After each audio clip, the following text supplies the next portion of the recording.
제가 한 모델료를 한 3분의 1 정도로 깎고 계약을 해서 광고주한테도 칭찬받고 저희 본부장께도 칭찬을 받았던 그런 게 기억이 나네요. 안녕하세요. 저는 해외 마케팅 사례를 소개하고 있는 WLDO라는 채널을 운영하고 있는 유튜버 왈도라고 하고요. 토파보기를 진행하게 돼서 제가 이제 광고 현직에 있는 분을 모시고 드라마, 대행사에 대해서도 여쭤보고 하시는 업무에 대해서도 질문을 하면서 진행하고자 합니다. 오늘 차장님 모셨는데 하시는 업무랑 그리고 속해 있는 DDB라는 회사에 대해서 간략히 소개 부탁드리겠습니다. 네, 안녕하세요. 저는 DDB 코리아에 지금 3년째 근무하고 있는 7년차 A 김지연이라고 합니다. DDB 코리아를 좀 소개드리자면 글로벌 미디어 그룹인 옴니콤 소속이고요. DDB라는 회사의 이제 한국 지사가 DDB 코리아인 거고요. 주요 광고주로는 지금 신한은행, 그리고 뭐 KT 스카이라이프, 파파존스, 퍼실과 같은 좀 굵직굵직한 글로벌 혹은 국내 광고주들을 많이 보유하고 있는 아주 잘 나가고 있는 그런 종합광고 대행사입니다. 차장님께서 A2를 맡아서 업무를 하고 계신 걸로 알고 있는데 네. A가 어떤 일을 주로 하는지 네. 또 궁금하고 본인이 A를 했을 때 어떤 점에서 좀 나랑 잘 맞고 이런 때 보람을 느꼈다 뭐 이런 경험도 있으실까요? A는 우선 기획자를 총칭하는 표현인데 일단 광고주를 수주해 오기 위해서, 영입해 오기 위해서 제안하는 과정에서 기획 전략을 맡고 있고요. 실제로 그 광고주를 수주해 와서 업무를 진행할 때 광고를 제작하는 과정에서는 제작팀에 광고 제작물에 대한 가이드를 주고 그 과정을 이제 매니지먼트하는, 그리고 매체팀에는 매체를 어떻게 구성해달라 하는 가이드와 그 중간 커뮤니케이션을 광고주와 이제 매체, 광고주와 제작 사이에서 이제 커뮤니케이션 하는 역할이고, 광고주의 니즈를 좀 파악을 해서 광고주를 잘 구슬리고 설득해서 광고주의 원하는 바를 광고로 잘 실현시키는 그런, 그리고 매체로도 잘 실현시키는 그 전 과정에 기여하고 있는 사람이라고 보시면 될 것 같습니다. 요즘 화제의 드라마 대행사라는 드라마를 아마 보실 것 같은데 저도 열심히 보고 있는데 그 드라마 보고 계신지 궁금합니다. 저희 광고주의 그런 PPL을 하고 있기 때문에 저는 이제 필수적으로 꼭 보고 있고요. 그거 외에도 이제 업무 생활을 이제 TV에서 본다는 그런 측면에서 좀 흥미로워서 열심히 보고 있습니다. 드라마 속에서 어떤 장면이 조금 인상 깊었는지 궁금합니다. 저는 이제 같은 여자라서 그런지 그 극 중에서 전예진 씨가 카피라이터로 나오거든요. 그렇죠. 그래서 그 카피라이터로 나오면서 이제 뭐 카피라이터이기도 하지만 이제 한 가정의 엄마, 아기 엄마로 나와요. 그래서 이제 광고 대행사 특성을 잘 보여주려다 보니까 이제 야근하는 장면들이 굉장히 많이 나오는데, 이 숱한 야근을 겪으면서 회사냐 육아냐의 그 선택의 중심에 있는 상황이었거든요. 그래서 저도 사실 이 장면이 기억에 많이 남는데 네.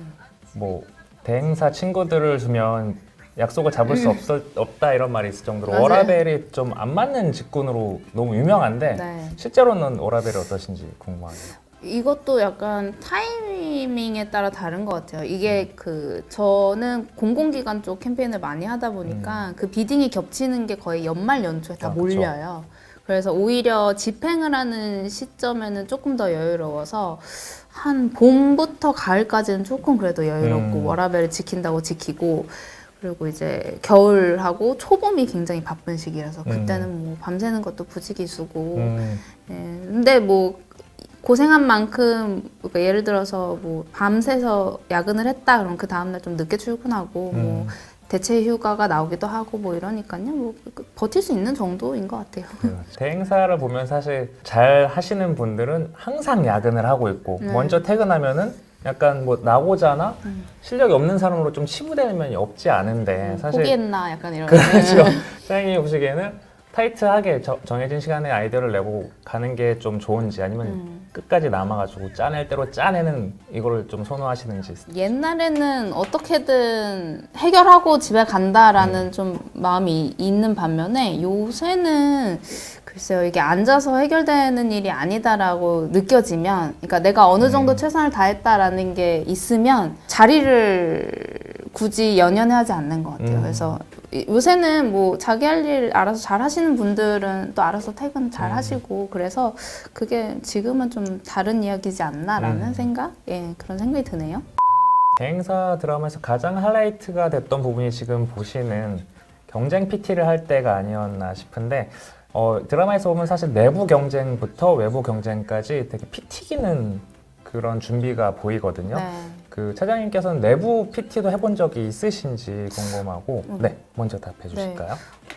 내부 PT는 경험이 없습니다. 근데 이게 모르겠어요. 그 큰 인하우스 에이전시에서는 뭐 하는지는 모르겠지만 제가 여지껏 몸담고 있던 회사에서는 내부 PT를 하지는 않았어요. 근데 이게 아마 내부 PT도 워낙 인력, 시간, 비용 이런 게 되게 많이 들어요. 그냥 일반 PT만큼 많이 들어서 사실 뭐 어느 정도 규모가 되지 않는 대행사에서는 좀처럼 하지 않는 아니면 오히려 이렇게 큰 규모 되게 그 예산이 큰 규모의 그 PT 같은 경우는 경쟁시키기보다는 약간 이 팀 저 팀 다 붙어서 오히려 좀 탄탄하게 만드는 과정 그런 것들을 하기는 하는 것 같아요. 그래서 저도 대행사의 꽃은 사실 PT라고 생각을 해요. 이게 결과물을 떠나서 PT에서 잘해야지 클라이언트가 선정을 할 거고 그 다음 단계로 넘어갈 수 있기 때문에 PT가 너무 중요한데 그 차장님이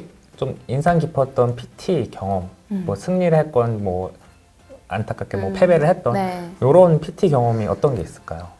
지금 DDB에 와서 제가 처음 맡았던 PT였고 결국 이제 수주까지 해온 게 있었는데 공공기관이었어요. 그거. 사실 일반 광고랑 공공기관 쪽 광고랑 광고 모델비로 쓸 수 있는 비용 차이가 엄청 많이 나요. 그러니까 뭐 예를 들어서 2배 이상 난다고 보시면 되거든요. 그래서 직접 연락을 하자. 다행히 이게 라이징하고 있던 스타여가지고 그리고 소속사가 막 지금의 뭐 하이브나 막 이런 데처럼 큰 소속사가 아니어서 어떻게 하다 보니까 대표님 연락처를 제가 알게 된 거예요. 그래서 대표님한테 직접 연락을 드렸어요. 그래서 이런 상황인데 지금 누구누구 씨가 굉장히 잘 맞는 것 같다. 네. 설득을 했더니 일단 그러면 내용을 줘보시라 해서 보냈더니 그쪽에서 고심 끝에 못할 것 같다. 근데 뭐 비용 문제도 문제지만 앞으로 이 모델의 이 연예인의 행보 때문에 맞지 않을 것 같아서 조심스럽다 해서 거절 의사를 주셨는데 제가 또 이거를 어떻게든 하고 싶은 거예요. 해내고 싶어서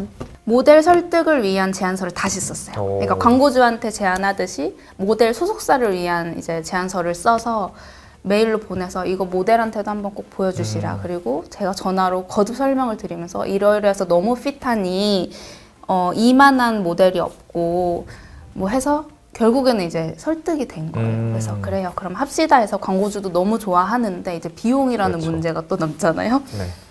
그래서 그때 그 모델이 한 1억 정도, 직전 캠페인은 1억 정도에 1년에 1억 정도의 모델료를 받았다고 하는데 저희는 거의 3분의 1밖에 되지 않는 예산이 있어가지고 이걸 또 설득을 해야 되는 거예요. 그래서 또 전화로 제가 이만큼 맞는 모델이 없고 지금 예산이 이거다 보니까 드릴 수 있는 게 이 정도밖에 안 된다. 근데 이걸 하면 분명히 이 정책이 필요한 타겟들한테 누구씨가 이 연예인 누구씨가 굉장히 도움이 될 거다라는 그런 가치적인 측면에서 좀 설득을 드렸더니 결국에는 오케이를 하셔서 제가 한 모델료를 한 3분의 1 정도로 깎고 계약을 해서 광고주한테도 칭찬받고 이제 저희 본부장께도 칭찬을 받았던 그런 게 기억이 남네요. 네. 드라마로 돌아가서 이 드라마의 히로인이죠. 고아인 상무가 한 명대사가 있는데 이끌던가 따르던가 비키던가라는 말이 있죠. 그 장면 저도 인상 깊게 보긴 했는데 실제로 이런 일이 벌어지는지 궁금하고 이런 말을 잘 일반인이 쓰는 말은 아니잖아요. 그래서 사장님은 이 장면, 이 대사를 보고 어떤 생각이 드셨는지 좀 궁금합니다. 사실 드라마적 요소죠. 이게 좀 이 고아인이라는 캐릭터를 좀 명확하게 보여줄 수 있는 장면이어서 이걸 구성한 것 같은데 사실 요새 이런 분들 뭐 옛날 뭐 한 10몇 년 전에 이런 분들이 있었을지는 모르겠지만 지금은 없는 것 같아요. 그래서 뭐 워낙 기가 세다 뭐 아니면 성격이 뭐 되게 괴팍하다 뭐 이런 분들은 있을 수 있는데 그런 분들이 저렇게 막 편말을 이렇게 하면서까지 하지는 않고 그거는 이제 있었던 것 같아요. 제가 전에 다니던 대행사에서는 부사장님께서 굉장히 옛날에는 이렇게 터프하고 와일드하신 분이었는데 어느 순간부터 그분께서 이렇게 다 내려놓으신 듯한 그런 되게 현자가 되시는 네. 그런 모습을 많이 느꼈거든요. 네. 그래서 이제 어느 날 그분이 이제 불러서 그분 자리로 가서 이제 뭐 이렇게 상담을 하는데 자리에 뭐가 이렇게 붙어 있는 거예요. 그러니까 뭐 예를 들어서 지금 이끌던가 따르던가 뭐 비키던가 이런 문구라고 생각하고 이렇게 봤는데 옷만이 밤매움 이렇게 써 있는 거예요. 그래서 아 이분은 계속 자기 수양을 하고 계시구나라는 생각이 들었네요. 네. 그래서 아마 오히려 이런 자기를 다스리는 그런 캄다운 할 수 있는 그런 문구는 많이들 가지고 자리마다 가지고 계실 것 같은데 이런 전투적인 표현은 네, 아직 못 본 것 같습니다. 그렇죠. 네. 드라마가 이제 특성상 되게 극적인 장면들로 이제 이어지잖아요. 구성도 그렇게 되고 PT도 뭐 내부 PT, 외부 PT 엄청 극적으로 이제 긴장감을 이끌어가는데 실제 대행사 생활은 이렇진 않을 수도 있지만 반대로 더 극적인 장면들도 더 있었을 것 같아요. 뭐 정말 직전에 디렉션이 바뀐다던가 이제 타임라인이 말도 안 되는데 해냈다던가 해서 드라마보다 나는 이런 것까지 겪어봤다 이런 게 있으실까요? 제가 겪은 걸로는 뭐 예를 들어서 아침 10시까지 제출해야 되는 PT 제안서가 있다라고 했는데 새벽 5시까지 기획 앞단을 수정하고 있는 거예요. 그러니까 뭐 예를 들어서 그냥 단순히 뭐 수정하는 게 아니고 계속 보고 있으면 객관적인 판단이 잘 안 설 때가 있거든요. 그렇죠. 그럴 때는 아, 우리가 이렇게 생각하고 있는 게 정말 맞는 걸까? 이게 잘못된 거 아닐까라는 고민을 제출 5시간 전까지 하고 있을 때가 있는 거예요. 그래서 그러고 나서도 이제 진짜 제출하기 1시간 전에 제안서 다 마무리해서 USB에 담고 출력해서 제출을 딱 정시하러 가는 그런 드라마적인 네, 요소들이 좀 제안할 때마다 있는 것 같아요. 저도 그런 경험이 많이 있는데 사실 해외 이제 마케팅 사례도 보면은 인터뷰 내용을 보면 정말 제출 직전에 아이디어가 바뀌었는데 네. 그게 먹히는 경우가 많더라고요. 그러니까 저는 그런 거 보면 PT를 준비하면서 아 이게 아닌 것 같다고 하면서 결국 끝까지 끌고 오다가 마지막에는 안 돼 하면서 딱 바꾸는 경우가 먹히는 경우가 있는 걸 보면 네. 이런 상황이 비일비재하실 것 같아요. 대행사분들은. 맞아요, 그래서 맞아요. 거의 피가 마르는 상황이 올 것 같은데 이런 마지막에 아이디어를 바꿔서 제출했는데 딱 됐다 했을 때 이런 만족감이 더 2배가 될 것 같은데 그런 경험도 있으신지? 그건 있어요. 그러니까 광고주가 명확한 가이드를 주면은 사실 제안이 쉬운데 그렇지 못한 광고주들도 분명히 있거든요. 근데 그거는 뭐 능력이 있고 없고의 문제보다는 상황상 그렇게 가이드를 명확하게 주지 못하는 경우가 있어요. 근데 그럴 때는 사실 광고주한테서 얻을 수 있는 정보도 한계가 있고 그래서 그냥 저희끼리 꽁꽁 싸매고 이제 고민을 해야 되는 거예요. 그래서 광고주한테 보내기 직전까지도 이게 맞는 걸까라는 고민을 하면서 보내는 경우도 있었는데 다행히 광고주가 너무 잘해주셨다. 이걸로 내부에서 보고를 해서 한번 진행을 해보는 걸로 하겠다라고 했던 경험도 있고 그리고 이제 말씀하셨던 것처럼 마지막에 뭔가 바꿔서 제안을 했는데 그게 워킹을 했다고 하시는 건 아마도 그만큼 고민을 많이 했기 때문에 그게 결국에는 바뀌든 바뀌지 않든 다 괜찮은 아이디어였지 않았을까라는 생각은 듭니다. 네. 마지막으로 그러면 같은 동종업계에 있는 대행사 분들이나 네. 아니면 같이 일하고 계신 DDB 동료분들에게 한 말씀 하신다면 어떤 내용이실까요? 동종업계에 계신 분들은 항상 리스펙하고요. 저희 DDB에 계신 분들은 3년의 회사 생활에 굉장히 큰 도움이 된 그리고 가장 큰 즐거움 중에 하나였던 그런 게 이제 DDB에 계시는 많은 임직원 분들이 그랬기 때문에 앞으로도 잘 부탁드리고 많이 서로 영감을 주고받을 수 있는 그런 관계로 남았으면 좋겠습니다. 네, 오늘 드라마 대행사에 대해서 DDB에서 근무하고 계신 김지현 차장님과 얘기를 나눠보았습니다. 저도 개인적으로 광고 마케팅 쪽의 업무를 하고 있지만 이 드라마를 통해서 많은 분들이 저희가 어떤 업무를 하고 있는지 또 어떤 노력들이 이루어지고 있는지 조금이라도 이제 전하게 돼서 기쁜 마음이 있고 오늘 인터뷰에 임해주신 김지현 차장님께 감사의 말씀을 드리고 토파보기 인터뷰 오늘 여기까지 진행토록 하겠습니다. 감사합니다.